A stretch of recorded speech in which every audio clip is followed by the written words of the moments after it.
الحمدللہ رب العالمین والصلاة والسلام علی سید الانبیاء والمرسلین اما بعد فاعوذ باللہ من الشیطان الرجیم بسم اللہ الرحمن الرحیم۔ سورہ کہف کی تقریباً 24 آیات کی تفسیر ہو چکی ہے اور ابھی چل رہی تھی، مطلب اس میں ہم بات کر رہے تھے کہ اللہ نے ارشاد فرمایا وَلَا تَقُولَنَّ لِشَيْءٍ إِنِّي فَاعِلٌ ذَلِكَ غَدًا، اور اے حبیب کریم صلی اللہ علیہ وسلم آپ ہرگز کسی بات کو یوں نہ کہیں کہ میں کل یہ کام کر دوں گا یا کل یہ کر دوں گا، الا ان یشاء اللہ، ہاں مگر یوں کہیں کہ اگر اللہ تعالیٰ چاہے، یعنی انشاءاللہ کہیں۔ اس کا شان نزول یہ ہے کہ نبی کریم صلی اللہ علیہ وسلم سے اصحاب کہف کے بارے میں سوال کیا گیا کہ وہ کون ہیں، جسے میں نے آپ کو شروع میں بتایا تھا کہ کفار و مشرکین یہود کے پاس گئے اور ان سے کہا کہ بھئی کوئی ہمیں ایسا طریقہ بتاؤ کہ ہم اس نبی کو ثابت کر دیں کہ یہ نبی نہیں ہے۔ تو یہود کی ایک جماعت نے کہا کہ تم ان سے 3 سوال کرو، اگر یہ تینوں کے جواب دے دیں تو یہ نبی نہیں، اگر تینوں کے جواب نہ دے سکیں تب بھی نبی نہیں، اور اگر یہ پہلے 2 کے جواب دے دیں اور تیسرے کا جواب نہ دیں تو پھر یہ نبی ہیں۔ انہوں نے کہا ان سے ذوالقرنین کے بارے میں پوچھو، اصحاب کہف کے بارے میں پوچھو اور روح کی حقیقت دریافت کرو، اگر یہ پہلے 2 کے جواب دے دیں اور تیسرے کو منع کر دیں تو سمجھ جانے اللہ کے نبی ہیں، تینوں کے جواب دے دیں یا تینوں کو منع کر دیں تو نبی نہیں ہے۔ اب یہ کفار وغیرہ نبی کریم صلی اللہ علیہ وسلم کے پاس آئے اور انہوں نے آ کے اس طرح سوال کیا، تو یہ شان نزول بیان کیا گیا ہے کہ نبی کریم نے فرمایا کہ اچھا کل میں بتاؤں گا، اور آپ نے یعنی یہ اللہ کی طرف سے الہام ہی ہوگا کہ کل وحی آئے گی تو میں بتا دوں گا، لیکن آپ نے انشاءاللہ نہیں فرمایا کہ اگر اللہ نے چاہا تو۔ اس پر اللہ تبارک و تعالی کی طرف سے یہ معاملہ ہوا کہ کئی دن تک وحی نہ آ سکی، نہیں آئی، اور اس کے بعد پھر آئی، اور اللہ تعالی نے اس آیت کو نازل فرمایا کہ حبیب کریم صلی اللہ علیہ وسلم آپ ہرگز نہ کہیں کہ میں یہ کل یہ کام کر دوں گا، مگر یہ کہ اللہ تعالی چاہے، یوں بولیں کہ انشاءاللہ اگر اللہ تعالی نے چاہا تو۔ وَاذْكُرْ رَبَّكَ إِذَا نَسِيتَ، اور اپنے رب کی یاد کرو، اپنے رب کو یاد کرو جب تم اسے بھول جاؤ۔ تو معاذ اللہ یہ نہیں ہے کہ نبی کریم صلی اللہ علیہ وسلم اللہ کو بھول گئے تھے، اس سے مراد یہ ہے کہ جب تم اللہ کے ذکر کو بھول جاؤ، یعنی انشاءاللہ کہنا بھول جاؤ تو اس کو پھر دوبارہ کہہ لو۔ اس لیے ہمیں چاہیے کہ جب بھی کوئی معاملہ کریں تو انشاءاللہ ضرور کہا کریں، اس میں برکت ہوتی ہے اور اللہ تبارک و تعالی کی تائید خصوصی حاصل ہوتی ہے۔ وَقُلْ عَسَىٰ أَن يَهْدِيَنِي رَبِّي لِأَقْرَبَ مِنْ هَٰذَا رَشَدًا، اور یوں کہو کہ قریب ہے میرا رب مجھے اس سے نزدیک تر، قریب ترین ہدایت کا راستہ دکھائے۔ وَلَبِثُوا فِي كَهْفِهِمْ 300 سِنِينَ وَازْدَادُوا 9، اور وہ اپنے غار میں 300 برس ٹھہرے رہے تھے، اور 9 اوپر سے مراد کہ مطلب 9 دن یا 9 مہینے اوپر وہ رہے تھے اس غار کے اندر۔ تو یہ اصل میں اختلاف ہوا، جیسے میں نے آپ کو پہلے بتایا تھا کہ روایات اس میں مختلف ہیں، لیکن 300 برس کی روایت خود قرآن سے بھی ثابت، اور اس میں 9 کا اضافہ ہوا تھا۔ تو اس میں اختلاف ہوا، لوگوں نے کہا جو اہل کتاب وغیرہ تھے کہ بھئی 300 تو ہم جانتے ہیں، 9 کا اضافہ کیسے کر دیا؟ تو یہ پھر اللہ تعالیٰ نے بیان فرمایا کہ اللہ تعالیٰ نے ارشاد فرمایا ہے قُلِ اللَّهُ أَعْلَمُ بِمَا لَبِثُوا، تم فرماؤ اللہ تبارک و تعالیٰ ہی خوب جانتا ہے کہ وہ کتنے عرصے تک غار میں ٹھہرے رہے تھے۔ لہو غیب السماوات والارض، اسی رب کریم کے لیے آسمانوں اور زمین کا غیب ہے، یعنی اللہ تعالیٰ ہی اس پہ حقیقتاً مطلع ہے۔ غیب کہتے ہیں پوشیدہ چیز کو، یہ لفظی ترجمہ تو یہ بے غیب پوشیدہ چیز، لیکن ہر پوشیدہ چیز پر لفظ غیب کا اطلاق نہیں ہوتا ہے، بلکہ اسی پوشیدہ شے پر ہوتا ہے کہ جسے آپ حواس خمسہ سے اور عقل سے معلوم نہ کر سکیں، بلکہ صرف نبی کریم صلی اللہ علیہ وسلم یعنی نبی کے خبر دینے سے ہی وہ چیز معلوم ہو۔ اللہ کی عطا سے نبی، اور نبی آپ کو خبر دے گا، وہ چیز منکشف ہو جائے گی، پوشیدہ چیز، ایسی پوشیدہ چیز جس کو آپ حواس خمسہ سے اور عقل سے معلوم نہ کر سکیں تو وہ غیب ہوتی ہے۔ حواس حس کی جمع ہے، حس اس صلاحیت کو کہتے ہیں جس کے ذریعے آپ دوسری چیزوں کو محسوس کر سکتے ہیں، اور خمسہ عربی میں 5 کو کہتے ہیں۔ تو حواس خمسہ کا مطلب ہوتا ہے کہ 5 ایسی صلاحیتیں جن کے ذریعے آپ دوسری چیزوں کا ادراک کر لیتے ہیں، دوسری چیزوں کو جان سکتے ہیں۔ وہ کون کون سی ہیں؟ مثلا دیکھ کر، سن کر، سونگھ کر، چکھ کر اور چھو کر۔ یہ 5 ایسی صلاحیتیں ہوتی ہیں کہ اس سے آپ کسی پوشیدہ چیز کا ادراک کر سکتے ہیں۔ اسی طرح ایک عقل ہوتی ہے کہ عقل کے ذریعے بھی آپ پوشیدہ چیز کو معلوم کر لیتے ہیں. جیسے ہم نے سائنسی ایجادات کر کے، جیسے الٹرا ساؤنڈ کو آپ دیکھ لیں کہ ماں کے پیٹ میں بتا دیتا ہے کہ ایک لڑکا ہے، ٹوین ہے، لڑکا ہے، لڑکی ہے، سب پتہ چل جاتا ہے. اتنی یعنی ترقی. پھر ایکس رے کو دیکھ لیجئے کہ ہڈی کے اندر جو کچھ ہے وہ تک ایکس رے بتا دیتا ہے کہ کیا کیا مسئلہ ہے. تو اتنی سائنسی ایجادات ہوئی، لیکن سب میں عقل کا دخل ہے، لہذا یہ بھی غیب نہیں کہلائیں گے. تو کوئی بھی ایسی پوشیدہ چیز جسے آپ حواس خمسہ اور عقل سے معلوم نہ کر سکیں وہ غیب ہوتی ہے. مثال کے طور پہ جیسے جنت، نہ آپ نے جنت کو دیکھا ہے، نہ آپ نے اس کی خاص کوئی آواز سنی ہے، نہ اس کی کوئی خوشبو سونگی ہے، نہ جنت کو چکھنے والی چیز ہے کہ چکھے ذائقہ دار چیز ہوتی ہے کہ ہم چکھ کے معلوم کر لیتے، نہ آپ نے جنت کو چھوا ہے، نہ کوئی آپ نے اپنی عقل سے ایسا آلہ وغیرہ ایجاد کیا جو ہمیں جنت کی خبر دے دے. جب یہ سب چیزوں سے حاصل نہیں ہوئی تو کس نے بتایا؟ نبی کریم صلی اللہ علیہ وسلم نے اللہ کی عطا سے بتایا. تو جنت کا علم گویا کہ غیب کا علم ہے. اس سے بھی معلوم ہوا کہ اصل تو غیب اللہ ہی جانتا ہے، لیکن اس کی عطا سے نبی کریم صلی اللہ علیہ وسلم اور نبی کریم کی اطلاع دینے سے ہم امتیوں کو بھی بعض علوم غیبیہ حاصل ہوتے ہیں. فرق یہ ہوگا کہ اللہ تبارک و تعالیٰ کے پاس جو علم غیب ہے وہ کسی کا دیا ہوا نہیں ہے، اس کا اپنا ذاتی ہے. اور مخلوق میں سے کسی کے پاس بھی اگر آپ غیب کا علم ثابت کریں گے تو وہ اللہ کی عطا سے ہوگا، اسے عطائی کہتے ہیں. تو یہ ذاتی اور عطائی کا فرق ذہن میں رکھیں کہ اللہ کو کسی نے عطا نہیں کیا، ہمیں اللہ نے عطا کیا ہے. اس فرق کی وجہ سے معاذ اللہ کو شرک کا شائبہ بھی نہیں ہو سکتا ہے. تو اللہ نے ارشاد فرمایا کہ لہو غیب السماوات والارض، اسی کے لیے ہیں آسمانوں اور زمینوں کے سب غیب. ابصر به واسمع، وہ کیا ہی دیکھتا ہے اور کیا ہی سنتا ہے. تعجب کے صیغے ہیں کہ اللہ تعالیٰ کیا دیکھتا ہے، کیا سنتا ہے. ہر پوشیدہ چیز، ہر چھوٹی سے چھوٹی، معمولی سے معمولی آواز وہ سن لیتا ہے، باریک سے باریک چیز کو وہ دیکھ لیتا ہے. کیا ہی وہ دیکھتا ہے اور کیا ہی وہ سنتا ہے. ما لہم من دونہ من ولی، اس کے سوا ان کا کوئی دوست مددگار نہیں. یعنی اللہ تعالیٰ کے علاوہ کسی کا بھی کوئی مددگار نہیں ہو سکتا. اللہ تبارک و تعالی مددگار ہیں. ہاں، جس کو اللہ تعالیٰ مددگار بنا دے وہ ایک الگ مسئلہ ہے، جیسے انبیاء علیہ السلام، اولیاء کرام، صحابہ کرام وغیرہ وغیرہ. ورنہ جیسے کفار و مشرکین تھے کہ انہوں نے بتوں کو اپنا ولی بنا لیا تھا، اس کا رد فرمایا گیا.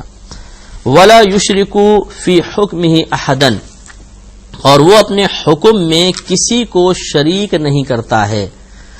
حکم صرف اللہ تعالیٰ کا ہوتا ہے. اگر انبیاء علیہ السلام بھی کوئی حکم دیتے ہیں تو وہ اپنے پاس سے حکم نہیں دیتے، بلکہ اللہ تبارک و تعالیٰ کے حکم کو ہم تک پہنچاتے ہیں. تو حکم صرف اللہ تعالیٰ کا ہے، یعنی اس کے افعال میں کوئی شریک نہیں ہے. اللہ تعالیٰ اس معاملے میں بھی بالکل واحد اور یکتا ہے. وَاتْلُ مَا أُوحِيَ إِلَيْكَ مِنْ كِتَابِ رَبِّكَ، اور اے حبیب کریم صلی اللہ علیہ وسلم تلاوت کیجئے آپ کے رب کی وہ کتاب جو آپ کی طرف وحی کی گئی ہے. لا مبدل لکلماتہ، اس کی باتوں کا کوئی بدلنے والا نہیں. یعنی اللہ تبارک و تعالیٰ کی باتوں کو کوئی نہیں بدل سکتا، اللہ کے فیصلوں کو کوئی نہیں بدل سکتا، اس کے کلام میں کوئی تبدیلی نہیں کر سکتا. کلام میں تبدیلی نہ کرنے سے مراد قرآن پاک کا ہے، ورنہ اور اس انداز سے کہ جو اللہ کلام اس کو نہیں بدل سکتا کوئی، اس میں ایڈنگ جو ہے وہ تو پچھلی کتابوں میں ہوئی ہے، توریت، زبور، انجیل وغیرہ کے اندر کر دی گئی ہے. ہاں، قرآن میں یہ بھی نہیں ہو سکتی. تو یہ اللہ کے کلمات تبدیل نہیں ہوتے، اللہ کا فیصلہ تبدیل نہیں ہوتا. جو اللہ نے خبر دے دی ہے وہ خبر کبھی تبدیل نہیں ہوتی. جو اللہ نے فیصلہ کر لیا ہے وہ فیصلہ کبھی تبدیل نہیں ہوتا، نہ کوئی اس کو بدلنے والا ہے. اس لیے کہ بدل وہی سکتا ہے کہ جس کو اللہ سے زیادہ اختیارات حاصل ہو کہ اللہ کی بات کو بھی بدل دے. تو جب اللہ تبارک و تعالی سے زیادہ کوئی عظیم ذات ہے ہی نہیں تو کوئی اس کو بدلنے والا بھی نہیں ہے. اسی سے معلوم یہ ہوا کہ جب اللہ تعالیٰ کا فیصلہ ہو جائے لا مبدل لکلماتہ، تو اس کے کلمات کو کوئی بدلنے والا نہیں ہے. اب اس میں وہی جو ہم آپ کو بارہا عرض کرتے رہتے ہیں کہ جی یہ فلاں نے بندش کروا دی ہے، رزق بند کر دیا، فلاں نے بندش کروا دی، شادی نہیں ہوگی. یہ اصل میں فلاں نے نہیں کیا، یہ تو اللہ تبارک و تعالیٰ کا ہی فیصلہ تھا کہ اس کو اتنے عرصے تک رزق نہیں ملے گا، اس کی اتنے عرصے تک شادی نہیں ہوگی. ورنہ آپ خود بتائیے کہ کیا اگر اللہ تبارک و تعالیٰ فیصلہ فرما لے تو کیا اس کا جادو، اس کا ٹونا، اس کی بندش اس اللہ کے فیصلے کو بدل سکتی ہے؟ نہیں. یہ آیت خود بتا رہی ہے کہ لا مبدل لکلماتہ، اللہ کے کلمات کو کوئی بدلنے والا نہیں ہے. کوئی ایسا جادو آج تک پیدا نہیں ہوا، کوئی ایسا سفلی آج تک پیدا نہیں ہوا کہ وہ اللہ تعالیٰ کے فیصلے کو بدل دے، اللہ کی تقسیم کو بدل دے. ایسا نہیں ہو سکتا ہے. وَلَن تَجِدَ مِن دُونِهِ مُلْتَحَدًا، اور ہرگز تم اس کے سوا پناہ نہ پاؤ گے. اللہ تبارک و تعالیٰ کے علاوہ کہیں جائے پناہ نہیں ہے. کوئی راہ فرار اختیار کر بھی جائے، یعنی اسلامی تعلیمات سے بغاوت کر لے، کہاں جائے گا؟ ایک نہ ایک دن تو اس کو مرنا ہے. یہ جو دنیاوی مختلف سہارے ہوتے ہیں، مختلف افراد یا جو ہماری مطلب ایک قوت ہوتی ہے، اس کی بنا پر بعض اوقات ہم تکبر کرتے ہوئے اسلام کو معمولی سمجھتے ہیں، اللہ تعالی کی تعلیمات کے مقابلے میں جرأت اور بغاوت کا اظہار کرتے ہیں. لیکن کب تک؟ جیسے ہی ہمیں موت آئے گی اس کے بعد ہم پھر وہی مطلب قبر کے اندر ہوں گے، انتہائی بے بس ہوں گے. اب بھی اللہ کی گرفت میں ہی ہیں، ہم بچ کر نہیں بھاگتے، لیکن ہم یہ سمجھتے ہیں کہ شاید ہم گرفت میں نہیں آئیں گے. لیکن جب مر جائیں گے، قبر میں پہنچے، اب تو مکمل نفسیاتی طور پہ بھی انسان تسلیم کرے گا کہ میں اللہ کی گرفت میں ہوں، کیونکہ امور غیبیہ بھی منکشف ہو جاتے ہیں پھر میدان محشر کا معاملہ. تو اللہ نے فرمایا کہ وَلَن تَجِدَ مِن دُونِهِ مُلْتَحَدًا، اور ہرگز تم اس کے سوا پناہ نہ پاؤ گے. وَاصْبِرْ نَفْسَكَ مَعَ الَّذِينَ يَدْعُونَ رَبَّهُمْ بِالْغَدَاةِ وَالْعَشِيِّ يُرِيدُونَ وَجْهَهُ وَلَا تَعْدُ عَيْنَاكَ عَنْهُمْ، اور اپنی جان ان سے مانوس رکھیے جو صبح و شام اپنے رب کو پکارتے ہیں. یریدون وجہہ، اور اس کی رضا چاہتے ہیں، اس حال میں کہ اس کی رضا چاہتے ہیں. ولا تعد عیناک عنہم، تمہاری آپ کی آنکھیں انہیں چھوڑ کر کسی اور کی طرف متوجہ نہ ہوں. ترید زینت الحیات الدنیا، تم دنیا کی زندگی کا ارادہ کرو گے. ولا تطع من اغفلنا قلبہ عن ذکرنا، اور اس کا کہنا نہ مانو جس کا دل ہم نے اپنی یاد سے غافل کر دیا ہے. واتبع ہواہ وکان امرہ فرطا، اور وہ اپنی خواہش کے پیچھے سے چلا اور اس کا کام حد سے بھی آگے بڑھ گیا. تو اس آیت کریمہ میں اللہ تبارک و تعالی نے صحبت اختیار کرنے کے بارے میں ایک نفیس کلام فرمایا ہے. اللہ نے ارشاد فرمایا کہ وَاصْبِرْ نَفْسَكَ مَعَ الَّذِينَ يَدْعُونَ رَبَّهُمْ بِالْغَدَاةِ وَالْعَشِيِّ يُرِيدُونَ وَجْهَهُ، کہ ان لوگوں کے ساتھ اپنے آپ کو مانوس رکھیے جو صبح و شام اللہ تعالیٰ کی رضا کے حصول کے ارادے کے ساتھ اپنے رب کو پکار رہے ہیں. اس میں نیک لوگوں کی صحبت اختیار کرنے کے بارے میں اللہ تعالیٰ کا یہ کلام ہے. یعنی نبی کریم صلی اللہ علیہ وسلم بعض اوقات کفار و مشرکین کی طرف اس وجہ سے متوجہ زیادہ ہوتے تھے کہ یہ اسلام کی طرف مائل ہو جائیں، لیکن بعض ایسے تھے جن کا علم الہی میں تھا کہ یہ ایمان لے کر نہیں آئیں گے. لہذا اللہ تعالیٰ نے اپنے حبیب کریم صلی اللہ علیہ وسلم کو ان لوگوں سے دور ہٹ کر اور صحابہ کی طرف توجہ کرنے کا حکم ارشاد فرمایا. تو اس لیے ہمارے لیے اس میں یہ درس ہے کہ ہمیں بھی کوشش کرنی چاہیے کہ اللہ تعالیٰ کے نیک بندوں کی صحبت میں رہیں، جو کہ آج کل مفقود نظر آتا ہے کہ اگر کوئی نیک آدمی ہے، کوئی داڑھی والا ہے، کوئی نمازی ہے، وہ ہمارا دوست اکثر نہیں ہوتا. ہمارے تقریباً دوست جو ہوتے ہیں وہ فاسق، فاجر، بے نمازی، گناہ کرنے والے اور خود ہمیں گناہوں کے اندر ملوث کرنے والے، نت نئے طریقے بتانے والے، اس قسم کے لوگ ہی ہمارے ساتھ ہوتے ہیں. تو ایسا نہیں ہونا چاہیے. اللہ تعالیٰ نے اس سے منع فرمایا، جیسے آگے ارشاد فرمایا کہ وَلَا تُطِعْ مَنْ أَغْفَلْنَا قَلْبَهُ عَنْ ذِكْرِنَا، اور اس کا کہنا نہ مانو جس کا دل ہم نے اپنی یاد سے غافل کر دیا. وَاتَّبَعَ هَوَاهُ، اور وہ اپنی خواہش کے پیچھے چلا. وَكَانَ أَمْرُهُ فُرُطًا، اور اس کا کام حد سے آگے بڑھ گیا، یعنی اس نے تمام شرعی قیودات کو پھلانگ لیا. تو یہ نفیس اصول بیان کیا گیا کہ ہمیں اپنی دوستی کا معیار کیا رکھنا چاہیے. جس کی ہم صحبت میں بیٹھ رہے ہیں، اس صحبت کا معیار کیا ہونا چاہیے؟ صرف نیک لوگ جو صبح و شام اپنے رب کو پکاریں، نیک ہوں، پرہیزگار ہوں، اللہ تعالیٰ کی رضا کے حصول کے لیے کوششیں کر رہے ہوں، ان کی صحبت میں رہنے کی کوشش کرنی چاہیے. اور جو ہمیں گناہ کی طرف مائل کرے، اس کا دل اللہ کی یاد سے غافل ہو، جو اپنے نفسانی خواہشات کی تکمیل میں لگا رہے، ہمیں اس سے بچنے کا حکم دیا گیا ہے. نبی کریم صلی اللہ علیہ وسلم کی روایت یاد رکھیے گا، غالباً ترمذی کی روایت ہے. آپ نے ارشاد فرمایا کہ تم پرہیزگار کو ہی دوست بناؤ اور تمہارا کھانا فقط پرہیزگار ہی کھائے. یعنی ہمیں حکم دے دیا گیا کہ ہم نیک آدمی سے دوستی رکھیں، اور اگر ہم کسی کو کھلانا پلانا چاہیں تو حتی الامکان نیک آدمی کو ہی کھلانا چاہیے. ہاں بعض اوقات مجبوری ہوتی ہے، شادی بیاہ ہے، رشتہ دار فاسق فاجر ہے، ہم ان سب کو بلانا ہی ہوتا ہے، ایک الگ مسئلہ ہے. ایک یہ ہے کہ شادی بیاہ کا کوئی معاملہ نہیں، ویسے رشتے چلو یار دوست کو کھلاتے پلاتے ہیں، تو کوشش یہ کرنی چاہیے کہ نیک پرہیزگار لوگوں کو کھلائیں پلائیں، اس لیے کہ ہم کھلائیں گے پلائیں گے، اس سے جو توانائی حاصل ہوگی، نیک آدمی اسے اللہ کی فرما برداری میں خرچ کرے گا. اور ہم برے آدمی کو کھلائیں گے پلائیں گے تو اس کو جو توانائی اس سے حاصل ہوگی وہ اللہ کی نافرمانی میں خرچ کرے گا. اس لیے حکم دیا گیا کہ اچھے اور نیک لوگوں کو کھلایا جائے.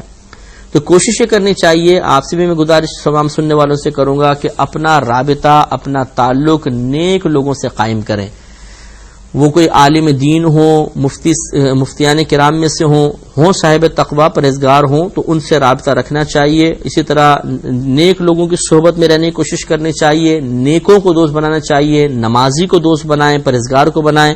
فاسق فاجر سے ہمیں بچنا چاہیے کیونکہ یہ خود بھی برباد ہوگا اور ہمیں بھی برباد کرے گا. وَقُلِ الْحَقُّ مِن رَبِّكُمْ، اور آپ فرما دیجئے کہ حق تمہارے رب کی طرف سے ہے. فَمَن شَاءَ فَلْيُؤْمِن وَمَن شَاءَ فَلْيَكْفُرْ، پھر اب جس کو جو چاہے وہ ایمان لے کر آئے اور جو چاہے تو اسے چاہیے کہ وہ کفر کرے. تو یہ معاذ اللہ کوئی کفر کی اجازت نہیں دی جا رہی، بلکہ ہمارے سامنے ہدایت کے اسباب رکھے گئے، گمراہی کے، اور پھر فرمایا کہ بھئی دیکھ لو یہ دونوں چیزیں ہیں، اب تمہاری مرضی ہے کہ تم ایمان قبول کرتے ہو چاہے تم کفر قبول کرتے ہو، تمہاری مرضی ہے. ایمان لاؤ گے تو آخرت میں انعام ہے، کفر اختیار کرو گے تو آخرت کی بربادی ہے اور اللہ کی ناراضگی لازم ہوگی. انا اعتدنا للظالمین نارا، بے شک ہم نے ظالموں کے لیے آگ تیار کی ہوئی ہے. احاط بہم سرادقها، جس کی دیواریں انہیں گھیر لیں گی، یعنی اتنی اونچی اونچی آگ ہوگی جیسے بالکل دیوار کھڑی ہوئی ہے، چاروں طرف سے اس کو آگ گھیر لے گی آدمی کو. وَإِن يَسْتَغِيثُوا يُغَاثُوا بِمَاءٍ، اور اگر وہ پانی کے لیے فریاد کریں گے تو ایک پانی کے ساتھ ان کی فریاد پوری کی جائے گی. کالمہل یشوی الوجوہ، ایسا پانی ہوگا کھولتا ہوا کہ دھات کی طرح ہے.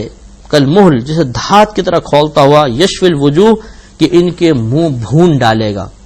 یشوی الوجوہ، ان کے چہروں کو بھون دے گا. نبی کریم صلی اللہ علیہ وسلم نے اس کی تفسیر اس طرح بیان فرمائی کہ کافر جب وہ پانی کو قریب لائے گا تو چہرے کی کھال اس کی گر کر پانی کے اندر گر جائے گی. اس پہ انشاءاللہ مزید کلام کریں گے لیکن اگلے پروگرام میں. وآخر دعوانا ان الحمد للہ رب العالمین.